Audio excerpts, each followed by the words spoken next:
কিয়ামতের ময়দান এমন কঠিন, আল্লাহ তাআলা কোরআনুল কারীমের বিভিন্ন জায়গায় কিয়ামতের ময়দানের সম্মুখ চিত্র তুলে ধরেন। সূরা আবাসার মধ্যে আল্লাহ তাআলা বলেন, ইয়াউমা ইয়াফিরুল মারউ মিন আখিহি ওয়া উম্মিহি ওয়া আবিহি ওয়া সাহিবাতিহি ওয়া বানিহি লিকুল্লি ইমরিইম মিনহুম ইয়াউমাইযিন শা'নুন ইউগনি।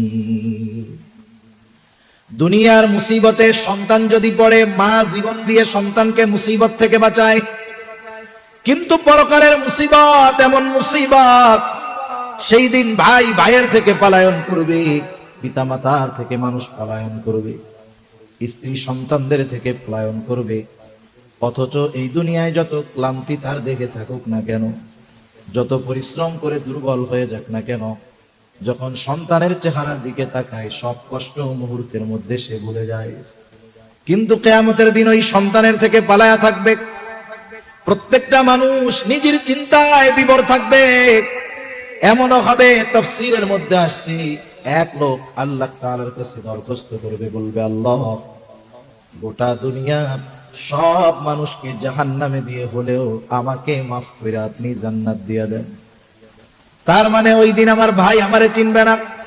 যে স্ত্রী সন্তানের প্রতি এত মোহাব্বত, মা বাবার সন্তানের প্রতি মোহাব্বত, ওই মা বাবা স্ত্রী সন্তান কিয়ামতের দিন আমাকে আপনাকে চিনবে না। কিন্তু ওই কঠিন মুসিবতের দিন মুহাম্মাদুর রাসূলুল্লাহ তার গুনাহগার উম্মতকে ভুলবে না। উম্মতের চিন্তায় তিনি পেরেশান থাকবেন। নবীজি বলেন, হাদিসে আসছে, একবার নবীজি দৌড়ায় চলে যাবেন হাউজে কাউসারের কাছে দেখার জন্য, না জানি তার কোন উম্মত পানি পান থেকে মাহরুম হয়ে যায় কিনা। আবার দৌড়ায় চলে যাবে পুলসিরাতের কাছে, না জানি কোন উম্মত পুল পার হতে ব্যর্থ হয়ে যায় কিনা। আবার আরেকবার দৌড়ায় চলে যাবে মিজানের কাছে, না জানি নেকি সওয়াব গুনাহ ওজন দেওয়ার সময় ধরা পড়ে যায় কিনা। আবার একবার দৌড়ায় যাবে জাহান্নামের কাছে, না জানি কোন উম্মতকে জাহান্নামে দিয়ে দেওয়া হয় কিনা। আবার যখন সুপারিশের প্রয়োজন হবে, নবীজি গিয়ে আল্লাহর কুদরতি কদমে সিজদায় লুটায়া পড়বে। এক জায়গায় স্থির তিনি থাকবেন না। সব নবী জান্নাত অভিমুখে রওনা হয়ে যাবে, জান্নাতের দরজায় পৌঁছায়া যাবে। জান্নাতের দরজা বন্ধ, জিজ্ঞাসা করা হবে, জান্নাতের দরজা কেন খোলা হয় না? জবাব দেওয়া হবে, যিনি আসলে খোলা হবে তিনি আসেন নাই। কে তিনি? তিনি হলেন মুহাম্মাদুর রাসূলুল্লাহ। কোথায় তিনি? হাসরের ময়দানে উম্মতের চিন্তায় বিভোর। যতক্ষণ না আল্লাহ তাআলার পক্ষ থেকে যেই উম্মতের যারা পরিমাণ ঈমান আছে, ওই উম্মতের ব্যাপারেও যতক্ষণ না ক্ষমার ব্যাপারে নিশ্চয়তা পাবেন, ততক্ষণ নবী নিজে জান্নাতে প্রবেশ করবে না। লাকাদ মান্নাল্লাহু আলাল মুমিনিনা ইয বা'আসা ফীহিম রাসূলাম মিন আনফুসিহিম। আল্লাহ রাব্বুল আলামিন বলেন, মুমিনদের উপর আল্লাহ তাআলার বিশেষ অনুগ্রহ যে তিনি তাদের মধ্য থেকে তাদের জন্য একজন রাসূল প্রেরণ করেছেন। রাসূল আকরাম সাল্লাল্লাহু আলাইহি ওয়াসাল্লাম হলেন মুমিনদের জন্য আল্লাহ তাআলার পক্ষ থেকে স্পেশাল এক অনুগ্রহ। তবে আমার আপনার নবী গোটা সৃষ্টি জগতের জন্য রহমত। আমরা যখন নামাজ পড়ি, ইমামের পেছনে যখন পড়ি, ইমামের কেরাত, মুসল্লির কেরাত, যখন নিজে পড়ি, সূরা ফাতিহা পড়ি, সূরা ফাতিহার শুরুতেই আমরা পড়ি, বলি আলহামদুলিল্লাহি রাব্বিল আলামিন। আমরা বলি সকল প্রশংসা আল্লাহর জন্য, যিনি হলেন জগৎ সমূহের প্রতিপালক, জগৎ সমূহের রব, রব্বুল আলামিন।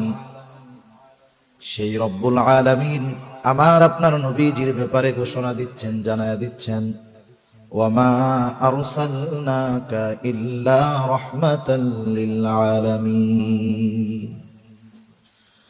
আল্লাহ তাআলা বলেন, আমি আপনাকে জগৎ সমূহের জন্য রহমত হিসাবে প্রেরণ করেছি।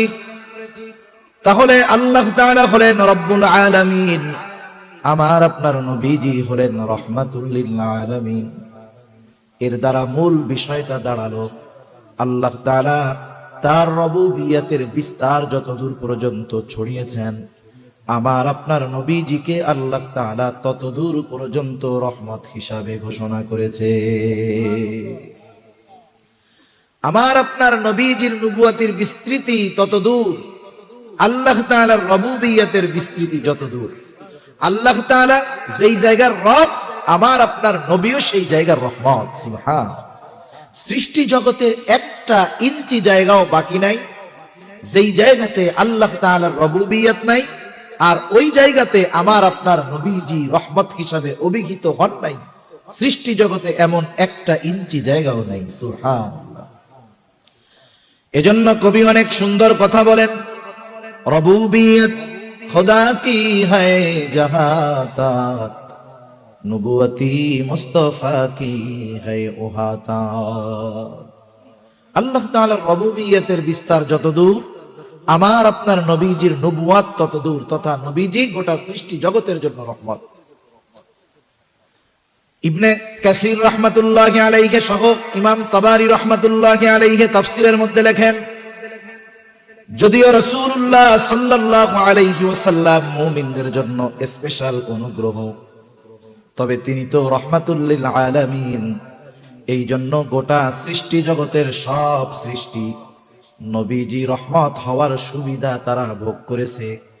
শুধু তাই না, কাফেররাও আমার আপনার নবীজি রহমত হওয়ার সুবিধা তারাও ভোগ করেছে। আবু জেহেল কাট্টা একজন কাফের।